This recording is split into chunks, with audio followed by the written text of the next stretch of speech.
আসসালামু আলাইকুম। যেহেতু আমরা প্ল্যান করছি কই মাছ ধরতে যাব, তাই মনে করেন যে আমাদের ছিপ বসিয়ে সব কিছুই কেনা হয়ে গেছে, কিন্তু আমাদের আদার এখনো হয় নাই। তাই আমাদের আদার ভাঙাতে হবে।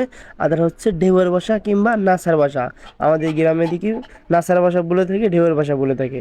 যেহেতু আদার ভাঙতে হবে, তাই আদার ভাঙার জন্য আমরা একটা কোড়া নিছি, একটা কোড়া নিয়ে ছাতির নিছি, কোড়ার আগায় বাইরে নিয়েছি ছাতিটাকে, যাতে আদারগুলো আমরা খোঁচা দেবো এরকম ভাবে যাতে ছাতির উপরে পড়ে, এই সিস্টেমে কোড়াটা নিছি। তারপরে মনে করেন যে ওইটাকে নিয়ে আমরা মনে করেন যে ঢেউয়ের বাসাগুলো আছে, এই ছোট ছোট বাসাগুলো আছে, বড় বড় বাসাগুলো আছে, ওর ভিতরে মনে করেন যে ঢেউয়ের নাসাগুলো ডিম পারে। ডিমগুলো মনে করেন যে বৃষ্টির পরে মনে করেন যে একটু বড় হয়, তারপরে মনে করেন যে আদারটা প্রয়োজন হয় হয় একবারে সাদা হয়, মাছের জন্য উপযুক্ত, মাছের খাবার হিসেবে ফেভারিট হয়, মাছ এগুলো ভালো খায়। তাই আমাদের যেহেতু আগে ভাঙ্গা হয়ে গেছিল, আমরা ভাঙতে যখন গেছিলাম তখন আমাদের সাথে আমার কাকা সুযোগ হয়েছিল, যে কাকা বলে ওটা কোড়াটা দিয়ে আমি একটু তাহলে করি।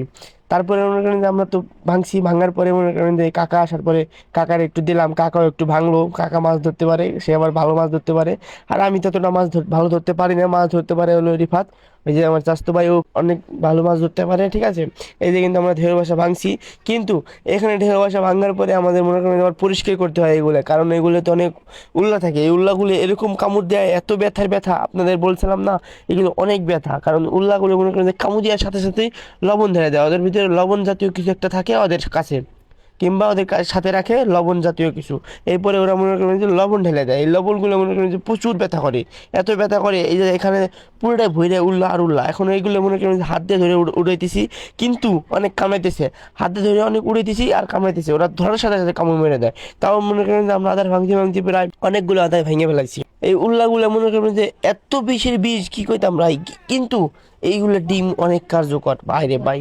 কই মাছ মানে কি বলেন, পাতার সাথে সাথে কই মাছ ধরে যায়, এত সুন্দর মনে করেন যে খায় কই মাছ, এত ভালো খায়। কই মাছের প্রিয় খাবার বলতে গেলে এই নাসার বাসা, এগুলো হচ্ছে কই মাছের প্রিয় খাবার। মানে এগুলো দেওয়ার সাথে সাথে মনে করেন যে এগুলো আবার গাথা হবার একটু কষ্ট আছে, কারণ বড়শির সাথে এগুলো সব খুলে যায়।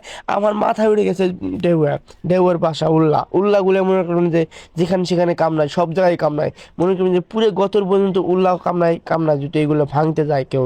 তো আমরা এগুলো একটু রোদে রাখছিলাম যাতে উল্লাগুলো একটু চলে যায়। তো উল্লাগুলো যাওয়ার পরে মনে করেন যে একটু রোদে রাখছি, কারণ উল্লা রোদ সহ্য করতে পারে না, এগুলো রোদ থেকে চলে যায়। এইগুলো নিয়ে মনে করেন যে আমরা একটু রোদে রাখছি যাতে ওরা একলা একলা নিজে নিজেই চলে যায়, আমাদের কষ্ট কম হয়। তো তারপর মনে করেন যে এগুলো রাখার পরে আমরা মনে করেন যে যতই পাশে ছাড়াইছি, তারপর মনে করেন যে আমরা দুইজনে ভরার চেষ্টা করতেছিলাম। এখানে তাও মনে করেন যে 200 গ্রামের মতো, 150 গ্রামের মতো আদার হয়েছে।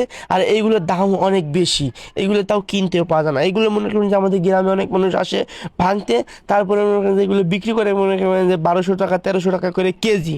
মানে এত দাম এগুলোর, মানে কি কইতাম। তো যাই হোক, মনে করেন যে এখান থেকে আমাদের ভাঙা শেষ হয়ে গেছে টোটালি।